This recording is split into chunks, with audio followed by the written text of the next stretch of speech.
حضور کی بشریت کو، قل انما انا بشر مثلکم، اے نبی ان کو بتاتے رہیے، بار بار بتائیے کہ مجھے کچھ اور نہ بنا لینا، میں بھی بشر ہوں، انسان ہوں۔ ہاں مجھ پر وحی ہوتی ہے، تم پر نہیں ہوتی، یہ فرق ہے۔ میں رسول ہوں، تم نہیں ہو۔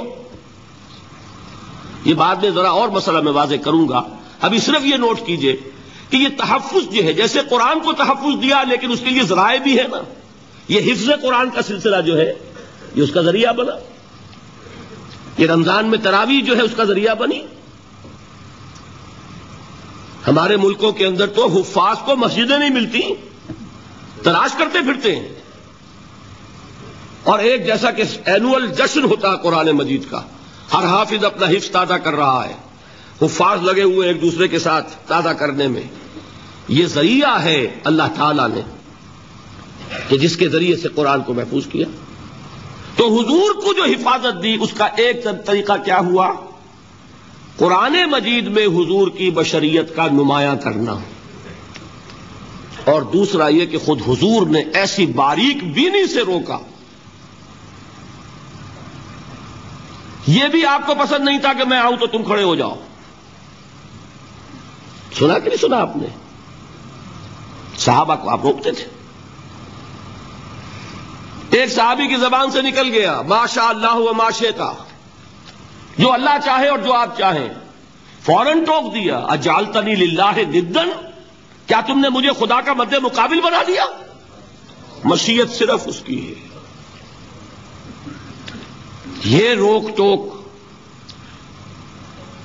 یہ وہ چیزیں ہیں کہ جس کی بنا پر اللہ نے تحفظ عطا فرمایا۔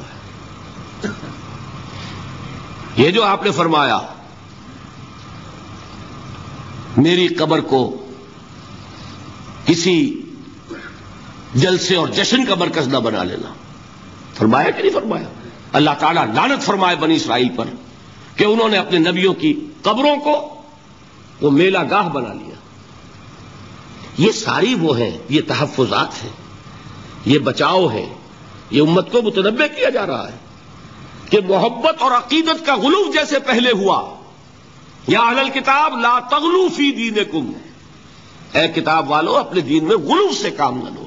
یہ غلو محبت، غلو عقیدت ہے جس کی بنا پر وہ خدا کے بیٹے بنا دیے گئے، اور اگر وہ ہوتا یہاں اللہ کا نہ معلوم اللہ کے برابر کس طریقے سے حضور کو بنا دیا جاتا، لیکن قرآن نے خود حضور نے اس کی پیش بندی کی، جس کا ظہور ہم دیکھ رہے ہیں کہ اللہ کے فضل و کرم سے یہ امت تا حال بحیثیت مجموعی محفوظ ہے۔ البتہ دیکھیے شاعروں کی باتیں اور ہوتی ہیں، اور عوام کی اور واعظوں کی اور نعت گوؤں کی باتیں جو ہے وہ اور ہیں۔ میں جس چیز کی نفی کر رہا ہوں وہ علماء کی بات ہے۔ شاعروں کا تو قرآن مجید کے اندر خود ہی بھاڑا پھوڑ دیا اللہ نے، وَالشُّعَرَاءُ يَتَّبِعُهُمُ الْغَاوُونَ أَلَمْ تَرَ أَنَّهُمْ فِي كُلِّ وَادٍ يَهِيمُونَ إِنَّهُمْ يَقُولُونَ مَا لَا يَفْعَلُونَ۔ مبالغہ نہ کریں تو شعر میں رنگ ہی پیدا نہیں ہوتا۔ پھر شعر کائے کو کہنا ہے نثر کہو بھائی، مبالغے سے اس میں ایک تاثیر پیدا ہوتی ہے۔ وہ مبالغے ہمارے شاعروں نے، ہمارے نعت گوؤں نے کیے ہیں، اور اس میں اللہ تعالیٰ انہیں معاف کرے، بالکل اوتار کر الفاظ بھی استعمال کر دیے۔ وہی جو مستوی عرش تھا خدا ہو کر، اتر پڑا وہ مدینے میں مصطفیٰ ہو کر۔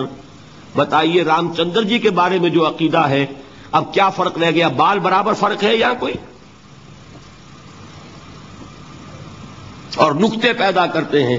مدینے کی مسجد میں ممبر کے اوپر بغیر عین کا ایک عرب ہم نے دیکھا، کیا سمجھ میں آیا؟ عرب میں سے عین نکالا، کیا بنا؟ یہ نکتہ آفرینی ہے۔ اسی طریقے سے ہماری شاعری میں کچھ ہمہ کا رنگ بھی پیدا ہو گیا ہے۔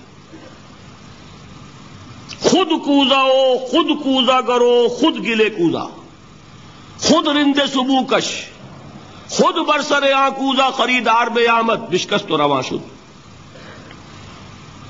وہ خود ہی کوزا ہے، خود ہی مٹی ہے جس سے کوزا بنا ہے، خود ہی کوزے کا بنانے والا ہے۔ سمجھ رہے؟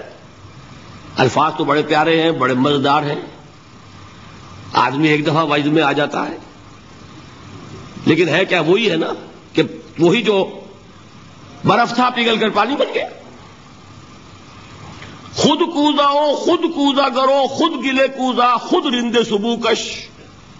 خود ہی اس کوزے میں شراب ڈال کے پیتا بھی ہے، خود ہی مٹی ہے، خود ہی وہ بنانے والا ہے، خود ہی کوزا ہے، خود ہی اس میں شراب ڈال کے پیتا بھی ہے، اور خود ہی اس کوزے کو توڑ کر اپنا راستہ بھی لیتا ہے. اب آپ اس پر سر دنیے اور جو چاہے کریں، لیکن یہ کہ اس کا ڈانڈے مل گئے کہ نہیں اسی اماؤس سے. لیکن یہ کسی مفتی کی بات ہے کیا، یا کسی ائمہ دین میں سے کسی کا قول ہے؟ بھائی شاعروں کی باتیں سن لیا کریں، اللہ اللہ خیر صلی اللہ. ان چیزوں کا بہت زیادہ سختی کے ساتھ نوٹس بھی لینے کا کوئی فائدہ نہیں ہوتا. بات وہ ہونی چاہیے کہ جو علماء کہہ رہے ہوں، مستند عقائد ہوں، جو ان کی کتابوں میں درج ہوں، ان سے بات ہونی چاہیے. تو یہ چیزیں، یہ گمراہیاں آئی ہیں، لیکن الحمدللہ ثم الحمدللہ کہ یہ عوام میں ہے، جہلاء میں ہے، شعراء میں ہے، نعت گوں میں ہے.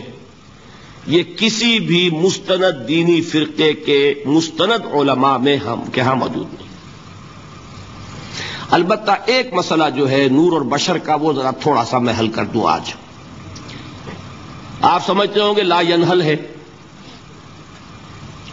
میں نے جس طرح کہا تھا کہ امام بخاری کا قول بھی 100% درست اور امام ابو حنیفہ کا بھی 100% درست ثابت کیا کہ نہیں، اسی طرح میں کہتا ہوں جو حضور کو بشر کہتے ہیں وہ بھی 100% درست، جو حضور کو نور کہتے ہیں وہ بھی 100% درست. مطلب کیا ہے؟ دیکھیے، ہر انسان کے وجود کے دو حصے ہیں. میں نے پہلے دن شاید کچھ بیان کیا تھا. ایک خاکی وجود، اور اینیمل بینگ جو حیوان ہے ہمارا. ایک وہ روح ربانی جو اس میں پھونکی گئی. آدم میں جب وہ روح پھونکی گئی تب وہ مسجود ملائک بنے.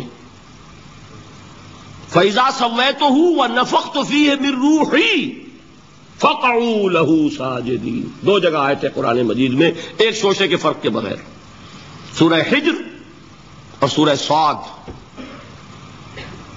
جب میں اس کو پوری طرح تیار کر لوں اور اس میں اپنی روح میں سے پھونک دوں تو گر پڑنا اس کے سامنے سجدے میں. ہمارا جو خاکی وجود ہے وہ ظلمانی ہے، اور جو ہمارا روحانی وجود ہے وہ نورانی ہے. اس کی نسبت کس سے ہے؟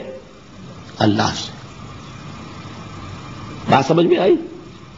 لیکن ہم نے اپنے اس نورانی وجود کو اپنے خاکی ظلمانی وجود میں دفن کیا ہوا ہے. اور محمد الرسول اللہ صلی اللہ علیہ وسلم کا وہ نورانی وجود آپ کے اس خاکی وجود پر اس درجے غالب تھا کہ وہ خاکی وجود معدوم کے درجے میں ہے، لیکن وہ حضور صلی اللہ علیہ وسلم پر اثر انداز نہیں ہو سکتا. وہی خاکی وجود ہے جسے ہم نفس کہتے ہیں. نفس غلبہ کر سکتا ہے محمد پر صلی اللہ علیہ وسلم. حضور کی شخصیت کی نورانیت نے آپ کی شخصیت کے خاکی وجود کا احاطہ کیا ہوا ہے. ہماری شخصیت کی ظلمانیت نے ہماری اس نورانیت کو گل کیا ہوا ہے، دفن کیا ہوا ہے، چھپایا ہوا ہے. بس یہ فرق ہے. انہیں آپ کہہ لیں نور، صحیح ہے، ان کی نورانیت غالب ہے. یہی بات ہے جو حضور نے اس طرح سمجھائی. دیکھو، ہر انسان کے ساتھ ایک شیطان ہوتا ہے.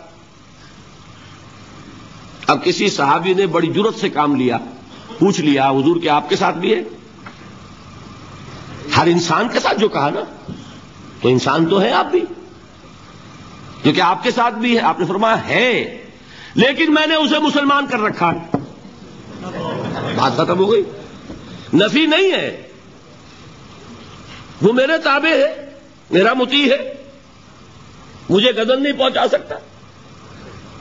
ہے تو صحیح، لیکن نہ ہونے کے درجے میں آ گیا کہ نہیں. یہ ہے فرق سارا. اور میں یہاں پہ کوٹ کرنا چاہتا ہوں